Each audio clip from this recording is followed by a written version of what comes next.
Welcome. Hello. I'm Chris Best from Substack here with Sophia Efthimiatou, also from Substack, Very good. That was your head, first true task, Chris, to say my head of last. writer relations and outsized personality. Sophia, how you doing today? I'm good. I'm great. I'm very happy to hang out with you, actually. I missed you. Aw, We don't get to hang out. Like people don't know this, but you're doing very important stuff in your day job as the CEO of this company, and you don't get to hang out with me.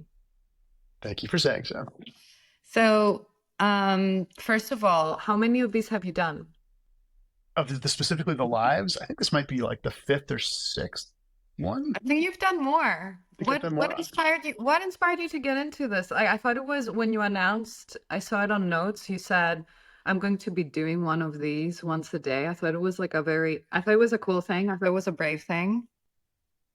I can't explain why, but I was wondering what inspired you to do it? Because when I say brave, I mean not many people will like, yeah, you don't Not in have any kind of a good way. I mean, this is pretty embarrassing. So it's very really brave good of you way. to have shown your ass to the world like this. Well, yeah, because you actually don't have the personality of someone who You don't have would the show you personality, the charisma, the talent, and you're doing it none anyway. of It's that, so like none of brave. that. No, you don't have the personality of someone who would want to do this. Do you know what I mean? It's a good thing. I'm paying you a compliment. Oh, well, thank you. It's like, there are people it's mind-blowing to me that all these people have podcasts because they think they're interesting. It's been a phenomenon since probably before the pandemic, but it became even more, aggravated during the pandemic because people didn't have anything to do, and you had all these people starting podcasts that became very popular, so they were right about their narcissistic tendencies, but they clearly must think they're very interesting in order to have podcasts and that people are interested in what they have to say. You do not have that personality. I, I It's a realize I'm good thing. uninteresting and I do it anyway. Yeah. What possible motivation can I have? It's a good thing. But Well, I'd say so my assumption was that you have to walk the talk. And since you built this product, you you think it's good for people to use it. And especially since, Substack, in its greatest part is still being used by writers who are famously and notoriously, shy with these things, and they're words people. They are their best selves when they're writing. They need the time to compose a sentence before they put it out in the world. So you build this tool, it's a video tool. And I thought it was a good thing that you were like, well, if I think it's good, I should probably do it myself and show people that I think it's. So I was wondering, number one, if whether that's true, why you didn't. Number two, what were your experiences with it? Number three, who was your favorite person? Me. it's a good question. It's definitely one of my motivations. And I started before we launched the live product. I was doing like basically a more traditional filming a video podcast like anybody would, and publishing it on Substack like a traditional sort of podcaster would. We've been building a bunch of tools to make that easier. There's a lot of One of the things that makes a product good is when people who are working on it actually use it. And I think something we could do more on that Substack overall is like use the tools more. Like when I go to publish stuff, I'm always finding stuff. There's so many things we could make better. Um, but I think there are a fair number of people at Substack who were publishing text on Substack. Could still stand to be more. We weren't doing very much video at all across the board, and so I kind of felt like just doing that myself could be a thing that would actually help. Like I'd run into all the problems. It also helped give me an intuition for what does it actually take to make one of these things? What is it like? What are the parts that are actually easy and hard? Um, which I has been pretty like interesting to me when I think about what can we do to make this better for people. One of the things that's always been at the ethos of Substack is taking this Promethean thing where you take the power of technology and like make it radically much more easy for people to do, so that somebody who before maybe couldn't have done it now gets to do it. And maybe there's 100 people that do that, and most of them are not, whatever, it doesn't go anywhere. But then there's some people who, on the margin never would have done it, but now do it, and it becomes the greatest thing ever. That's like a recurring theme in Substack lore, and maybe there's something we can contribute there. And I think I did kind of find that, like, my theory of doing a video podcast now is, if you want to do it, you either have to be a nerd or hire a nerd. But you're talking mostly about, I understand the technical hurdles that people were like, this is too complex for me to understand. And you've made that very easy. But I think putting yourself out there is more of like the psychological hurdle. By the way, writers have that, right? Like, Yeah. hitting publish to a list is a terrifying experience. The very few times that I've done it myself, it takes a lot of guts. And Well, you were sitting with me when I hit publish on the Nate Silver episode that we published to Reads, and I was just like sitting sweating is blood, an being interesting like, word. "Is this gonna be right?" Yeah, sitting is an interesting word for you to use, because you were not really sitting; you were just fidgeting around the office, and then hit publish. You were not calm at all. So I think the psychological hurt, like that, but the fact that you committed to, bring it back to my question, to committed to doing this every day without preparation. You said, whoever wants to do it, like, come speak live with me.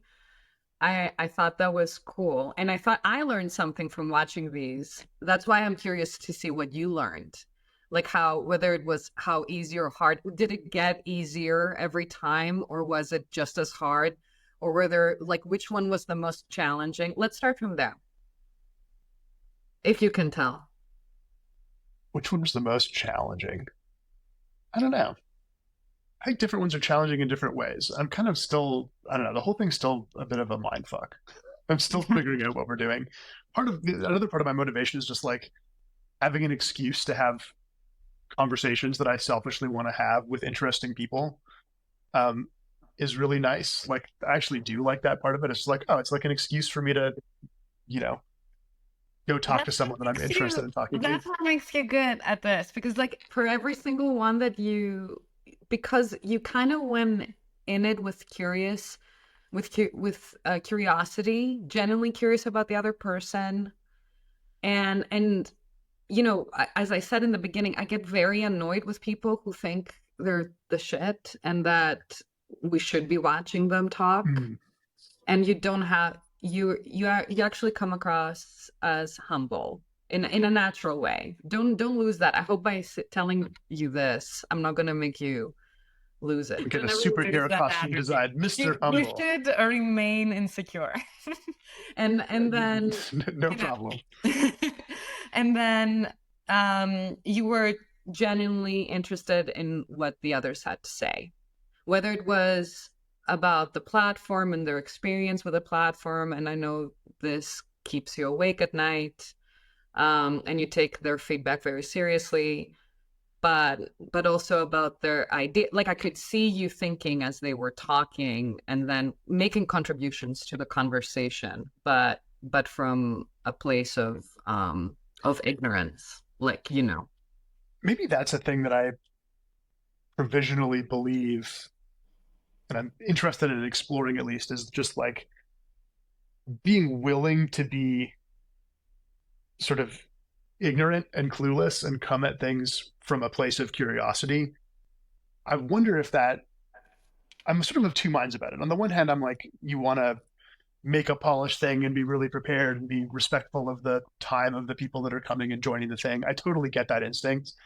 And I think there's like this, desire to hone. Like, if you're a writer, you would want to like only publish the things that you've really nailed down, and you want to be carefully edited, and you want to, put in the file drawer most of the things, and kind of, there's sort of like a strategy of putting things out into the world that is, that's right. You're heavily self-editing, right? And you're saying like, hey, I'm going to be such a gatekeeper of my own work, or I'm going to work with a gatekeeper where it's like anything you see from me on the internet is going to be at this like impeccable bar. I knew from the start that if I had that expectation for myself, I would just go nowhere. But there is another philosophy, and something that we, like you and I, hear from writers on Substack a lot is, oh man, I can't predict what's going to work. And first of all, we know the people who just publish a lot, for better or for worse, it tends to really help them succeed.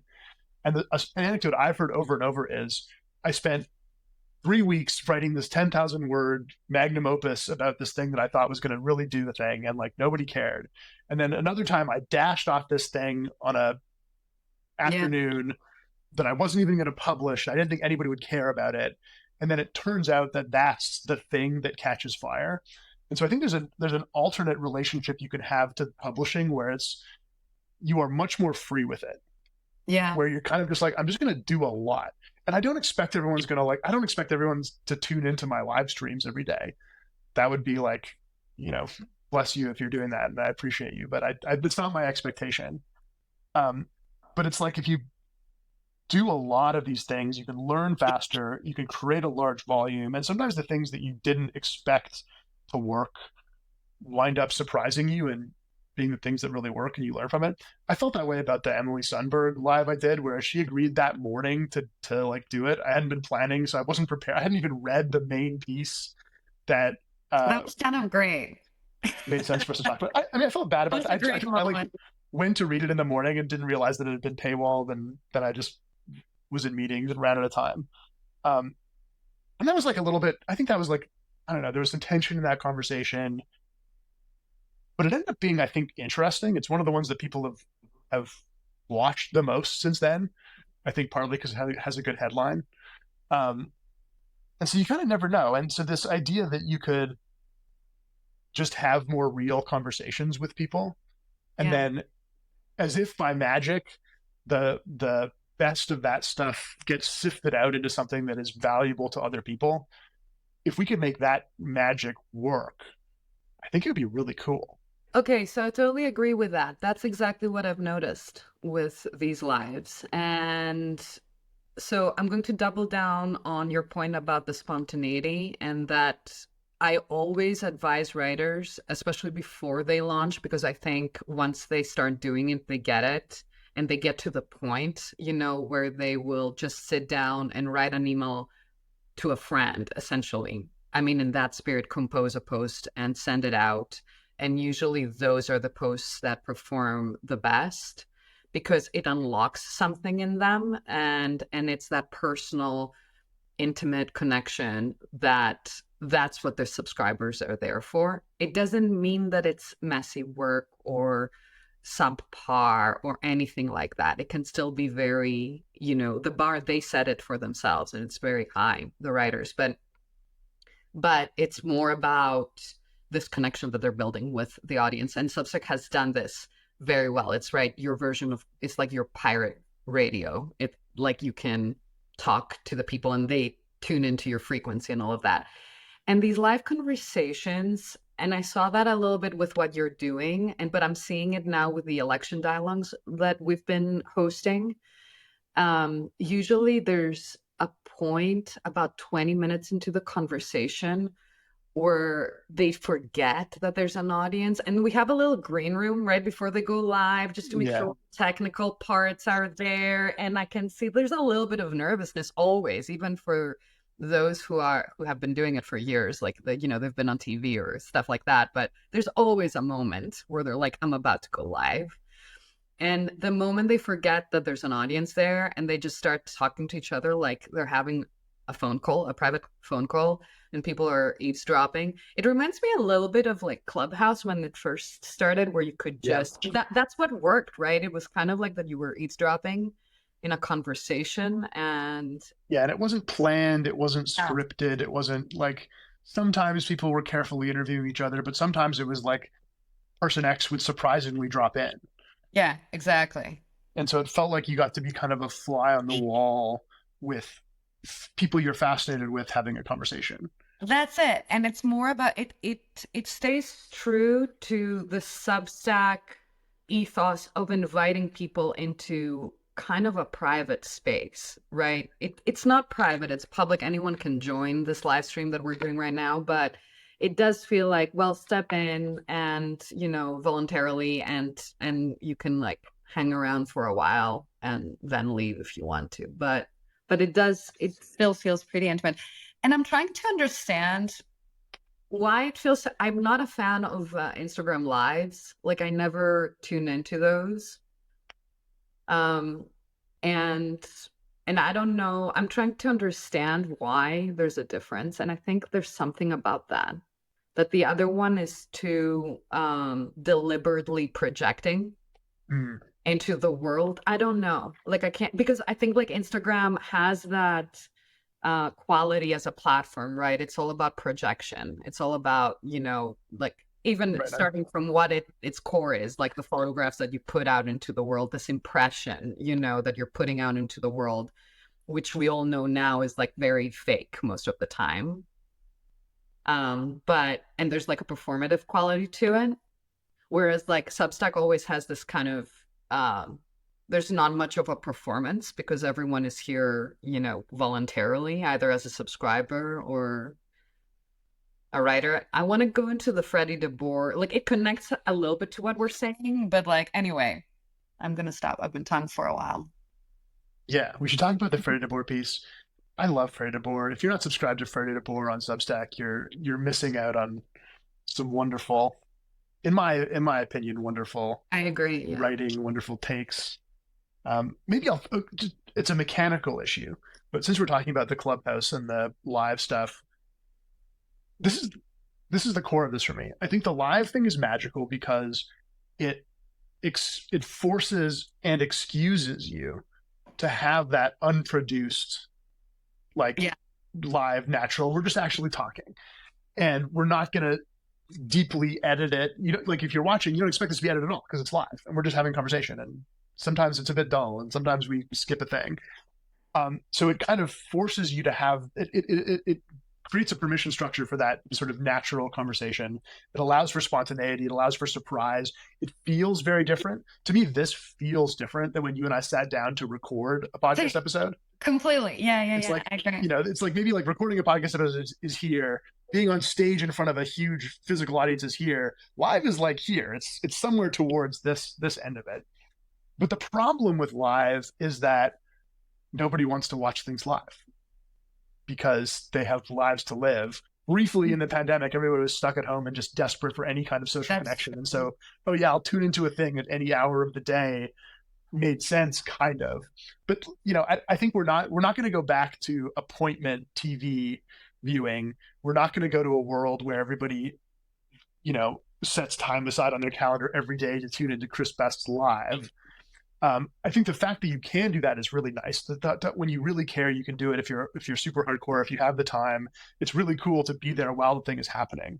But to me, the magic of this product, if we get it right, would be take the permission structure and informality and spontaneity and surprise and feeling of doing it live, and then make it so that after we are finished with this call, the machine just magically takes that and like gives all the best versions of it to people in the best way. And so if you want to like listen to this in the car tomorrow as a podcast, you can, and that just happens automatically. If you just want to see the best 2 clips from this, kind of like flip by on your notes feed and see if it catches your interest, that can just happen automatically. And so to us, it feels like we just get to have a natural, interesting conversation that we want to have.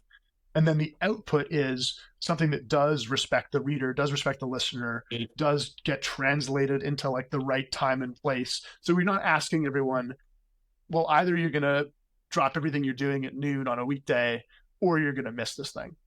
No, but I also like that it could be ephemeral. That I like that the fact You that have the option to, yeah. to have the option. Yeah.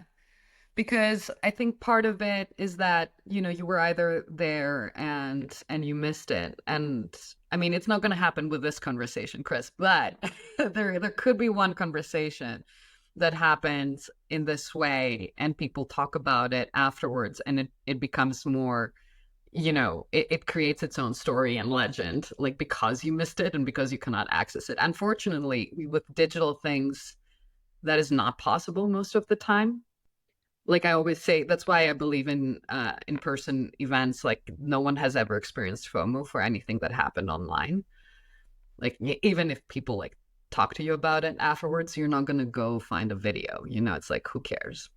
But um, but So with tell me an about this. you Tell me will. about this Freddie deBoer piece. I'm not very good at summarizing things, I will say, but I'll try. I was going to make you do that. He wrote a piece called is it called There's a Price, something like that. It's the one that he published like this morning, so people can Yeah, go and find it. I think it's not paywalled. And he's basically talking about again, like there's a price to going independent. And he was people in the inspired. comments are saying you're a charmer, by the way, in case you missed that. Oh, well, thank you. DM me later. Well, now I'm like, I got discombobulated with a compliment. It's like I can live off of that for like 3 months. So he was basically, it's a big, what I love about Freddie's pieces, I should say, and I love that it reminded me this morning how much I love reading long form on Substack. And again, the creative freedom that writers have to do that, where they just go off on something and it's not about answering anything. It's not about wrapping it all up in a beautiful little um gift package by the end of it and giving you all the conclusions. It's like he doesn't really answer anything. It's more that they're his thoughts inspired by Taylor Lorenz going independent recently, and it was just like and Tina Brown, Yes. people who spend a long time in mainstream media. I mean, Tina Brown is a legend in that industry, coming to Substack. And now, just because I'm actually coming up in my, well, technically I've already kind of celebrated 4 years at Substack. It reminds me of the very early days sometimes when I would see comments about Substack on Twitter, and how that has shifted over the years. Like initially it was like such poo-pooing, like, just making fun of Substack or people who would start a Substack. And it was kind of like all the has-beens, or like, things like that. And then today you're seeing, everyone is kind of like on Substack. It's the cool thing to do, and even people who are in mainstream media want to at least have a Substack on the side to just do something different. Or and anyway, Freddie's talking about that there is still that, there's still kind of the prestige industry, the mainstream media industry, that there's still that the gatekeeping there has, because of circumstances, either financial circumstances, there's like less and less room, obviously, for these positions because of the financial struggles of the industry.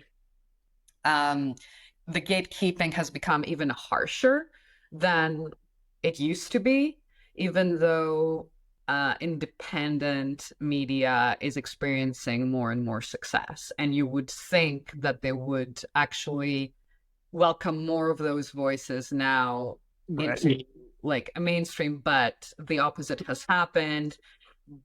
And he's talking about the benefits of going independent, and kind of like the Yeah. festering swamp of prestige that's dying. But at the same time, he acknowledges that, he has a book, his first book of fiction coming out soon. Right. And as every He feels that he's likely to be mistreated by mainstream critics, either Exactly. because they'll review him instead of the book, or more likely fail to review it entirely because he's not a member in good standing of the Cool Kids Club.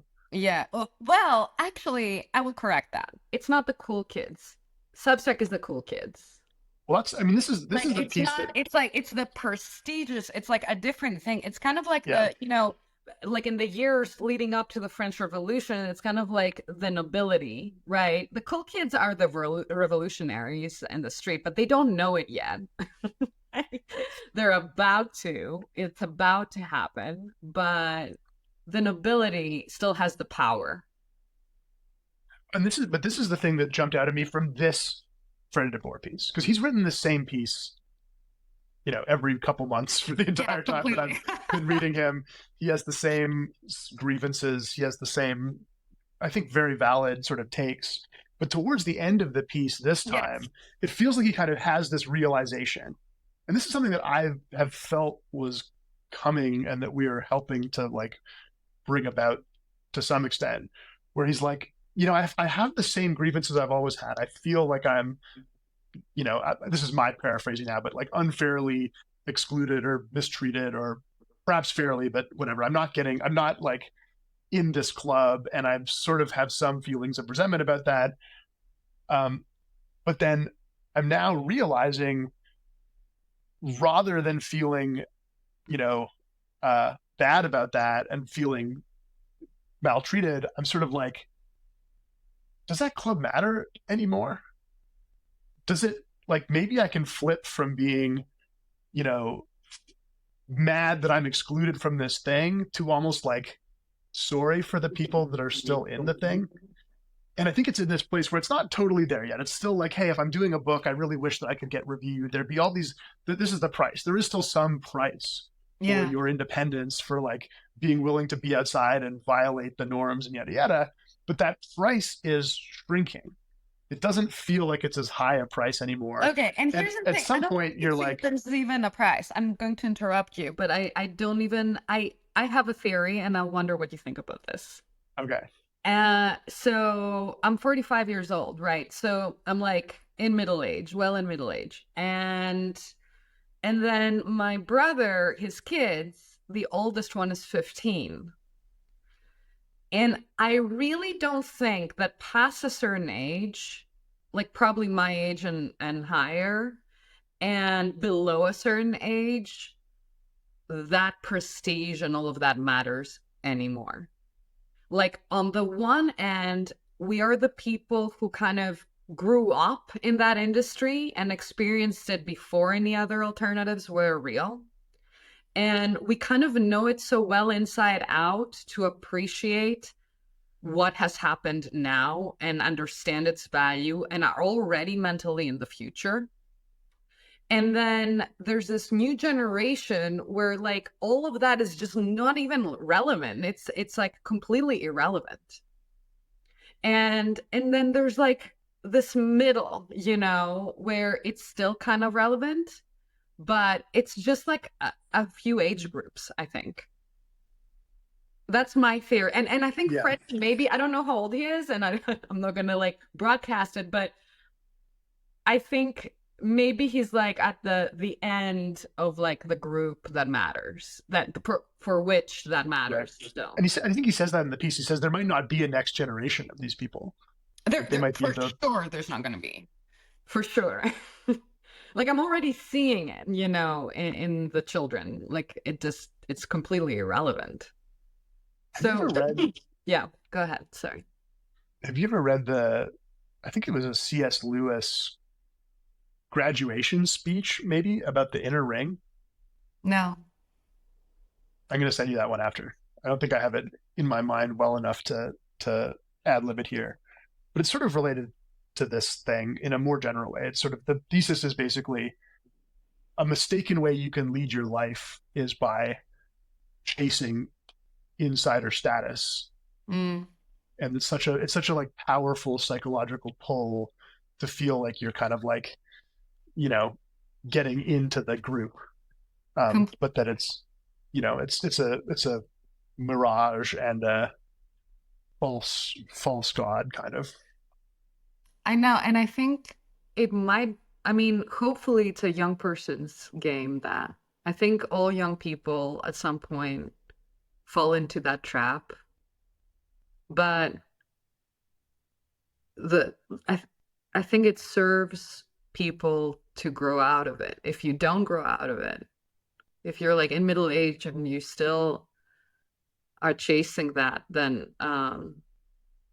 you're doing middle age wrong.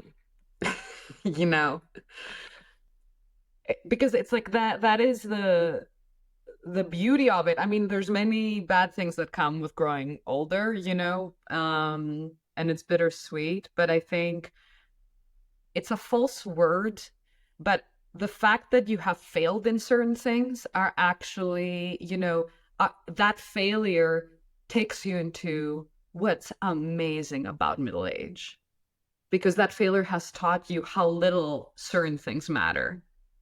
And hopefully, you reach that middle age with that realization, and then you reprioritize.